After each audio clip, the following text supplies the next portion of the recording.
Your laptop dies, or a client ghosts you for 2 months, or you get sick and can't work for a week. If any of those would send you into a panic about rent, you don't have a money problem. You have an emergency fund problem. Today, we're breaking down exactly what an emergency fund is, why freelancers need one more than anyone else, and the actual number you should be saving toward. Not some vague save more advice, a real number. An emergency fund is money sitting in a separate account, doing nothing exciting, waiting for exactly one job, covering you when income stops or a real emergency hits. Not a vacation, not a new laptop you kind of need, not a business investment, even a good one. Those come out of a different bucket. The emergency fund has one purpose. If your income disappeared tomorrow, or your car broke down, or you had a medical bill, this money keeps your life running while you handle it.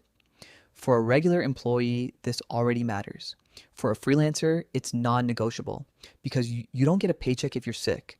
There's no employer backup plan. If you don't build a safety net yourself, there isn't one. Think about what makes freelance income different from a regular job.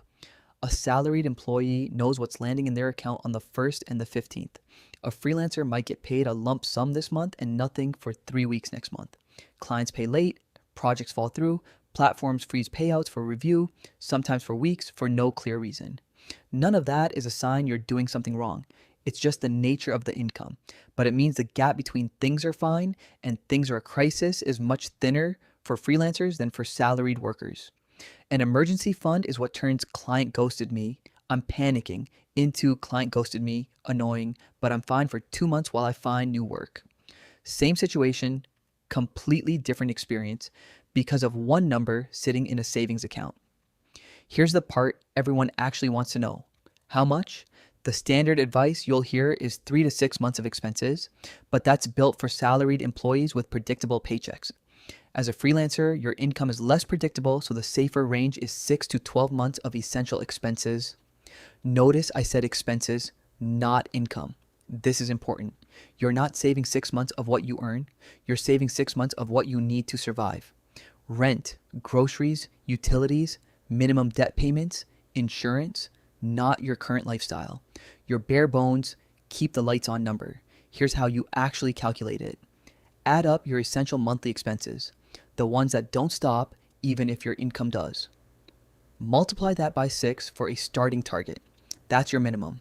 If your income is especially unpredictable, say you rely heavily on 1 or 2 clients or you're brand new to freelancing, push toward 9 to 12 months instead. More instability in your income means more months in the fund.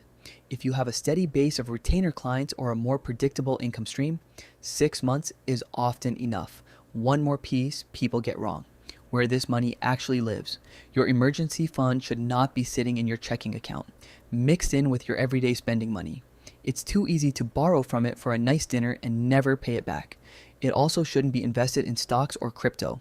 If the market drops right when you need the money, you're forced to sell at a loss just when you can least afford it. The right home for this money is a separate high-yield savings account. Separate, so you're not tempted to touch it. High yield, so it's still earning a little interest while it waits.